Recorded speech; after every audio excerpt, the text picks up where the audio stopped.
Hi hello welcome to Anu channel. ఈరోజు ఈ 3 ప్యాకెట్ల గురించి మీకు చెప్తాను, జాగ్రత్తగా వినండి. ఇదేమిటి అంటే ఇది గుమ్మడికాయ గింజలు అనమాట. గుమ్మడి గింజలు 100 గ్రాములు అనమాట. 100 గ్రాములు 50 రూపాయలు. ఇది అవిసె గింజలు అనమాట. ఇది కూడా 100 గ్రాములు 75 రూపాయలు. ఇది సియా సీడ్స్ అనమాట. ఇది కూడా 100 గ్రాములు 50 రూపాయలు. అయితే ఈ మూడిటి వలన ఉపయోగం ఏమిటనేది నేను మీకు ఇప్పుడు చెప్తానమాట. ఈ మూడింటిని మనం ఈ 3 కూడా 100 గ్రాములు 100 గ్రాములు 100 గ్రాములు అనమాట. ఇవి వేరువేరేగా కొంచెం వేయించాలి. వేయించిన తర్వాత వేరువేరేగా మిక్సీ చేసుకోవాలి. మెత్తని పౌడర్లా మిక్సీ చేసుకోవాలి. చేసుకొని అది ఆ మూడింటిని అప్పుడు మిక్సీ చేసిన తర్వాత ఈ మూడింటిని కలిపి ఒక డబ్బాలోన ఉంచుకొని ప్రతిరోజు ఉదయాన్నే పరగడుపునే ఒక గ్లాసుడు వేడి నీటిలో 1 స్పూను లేదా 2 స్పూన్లు పౌడరు కలుపుకొని తాగితే మంచిది. లేదు అనుకుంటే మధ్యాహ్నం వేడి అన్నంలోన 1 చెంచా పౌడరు కొంచెం నెయ్యి వేసుకొని మొదటి 2-3 ముద్దలు తిన్నా మంచిదే. లేదు అనుకుంటే మధ్యాహ్నం భోజనం అయిన తర్వాత పల్సని మజ్జిగలో 1 స్పూన్ పౌడర్ వేసుకొని కలుపుకొని తాగినా మంచిదే. అయితే ఇది తాగడం వల్ల ప్రయోజనం ఏమిటి అంటే చాలామంది మహిళలకి ఇప్పుడు ఈ రోజుల్లో అందరికీ కాళ్ళు నొప్పులు, ఒళ్ళు నొప్పులు, ముడుకుల నొప్పులు, నడవలేకపోతున్నామని అంటున్నారు కదా. చాలామందికి ఎముకల్లో గుజ్జు కూడా అరిగిపోతుంది కదా. అరిగిపోయి చాలా ఇబ్బంది పడుతున్నారు, నడవలేకపోతున్నామని అంటున్నారు. చిన్న పెద్ద కూడా తేడా లేకుండా, వయసుతో సంబంధం లేకుండా అందరూ ప్రతి ఒక్కరూ చెప్పే కంప్లైంట్ ఏంటంటే ముడుకుల నొప్పి, కాళ్ళు నొప్పులు అనే చెప్తున్నారు కదా. అలాంటి వాళ్ళకి ఇది చాలా ఉపయోగపడుతుందని మంటెన సత్యనారాయణ గారు కూడా చెప్తున్నారు. కాబట్టి ఇది మీరు ఈ మూడింటిని కొనుక్కొని వేరువేరేగా వేయించుకొని వేరువేరేగా పొడులు చేసుకొని ఒక డబ్బాలో స్టోర్ చేసుకొని నేను చెప్పిన ఈ 3 పద్ధతిలో మీకు ఎలా నచ్చితే అలాగా తినండి. తింటే చాలా మంచి ప్రయోజనం ఉంటుందన్నమాట. అది ఈ వీడియో నచ్చితే లైక్ చేయండి, షేర్ చేయండి, సబ్స్క్రైబ్ చేయండి. అది ఎలా వేపాలి, ఎలా పొడులు చేయాలనేది కూడా మీకు నేను లాంగ్ వీడియో చూపిస్తాను.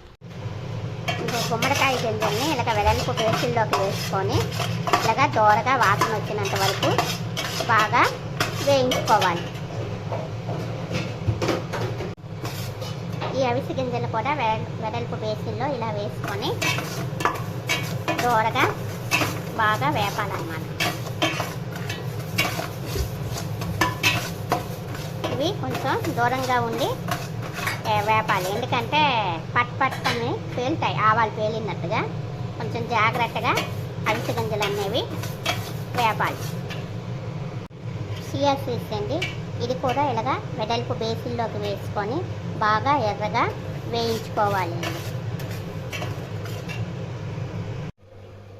ఈ విధంగా అవిసె గింజలు, చియా సీడ్స్, గుమ్మడి గింజలు ఎర్రగా వేయించుకోవాలి.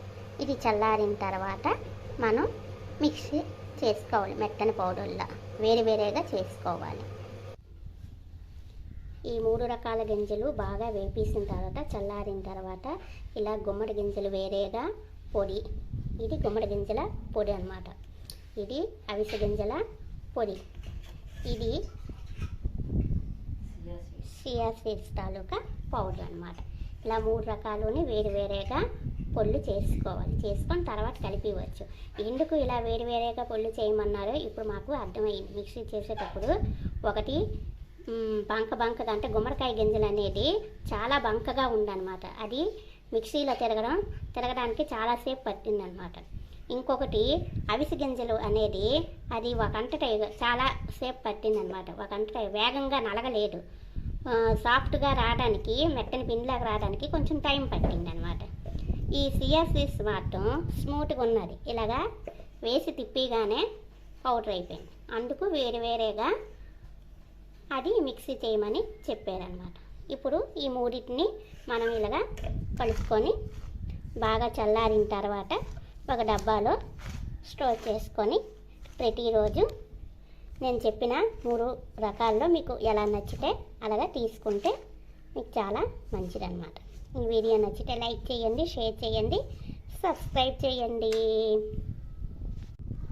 ఇదిగో ఇలా ఈ 3 రకాలు అంటే గుమ్మడి గింజలు, చియా సీడ్స్, అవిసె గింజలు కలిపి వేరుగా పొళ్ళు చేసి ఇలాగ మొత్తం 3 రకాలు కలిపితే ఇలా పౌడర్ తయారయ్యిందనమాట. ఇది అలాగే నేను మీకు ఈ వీడియోలో ఒక చిన్న విషయం చెప్పాలండి, బై మిస్టేక్ జరిగిపోయింది. ఈ గుమ్మడికాయ గింజలు 100 గ్రాములు అనేది 70 రూపాయలండి. నేను ఏదో వీడియో చేస్తున్న గాబల్లో మీకు 50 రూపాయలు అని చెప్పేశాను. అదండి విషయం, మరేం కాదు, చిన్న మిస్టేక్ జరిగింది. అలాగే ఈ వీడియో కానీ నచ్చితే లైక్ చేయండి, షేర్ చేయండి, సబ్స్క్రైబ్ చేయండి ఫ్రెండ్స్. ఈ పొడి ఇలా ఉండలుగా ఉండి సరిగ్గా పౌడర్ చేయలేదు అని అనుకోకండి. ఇది ఎంత మెత్తగా చేసినా ఇలాగే ఉండలుగా కనబడుతుంది. ఎందుకు అంటే గుమ్మడికాయ గింజలు అనేది కొంచెం గమ్ము ఎక్కువగా ఉన్నారనమాట, అంటే జిగురుగా ఉందన్నమాట. మనం శనా పలుకులు చూడండి, చట్నీకి చేసేటప్పుడు పలుకులు వేపేసి ముందు నీరు పోయకుండా ఉట్టి పలుకులు మిక్సీ చేస్తాం కదా, చేసేటప్పుడు ఎలాగైతే మనకి ఆయిల్ లాగా చిమ్ముతాడు, అంటే గమ్ములాగా చిమ్ముతాడో చెనాపిక్కల పౌడరు అలాగనమాట. ఈ గుమ్మడికాయ గింజల పౌడరు అలా ఉందన్నమాట. అది విషయం.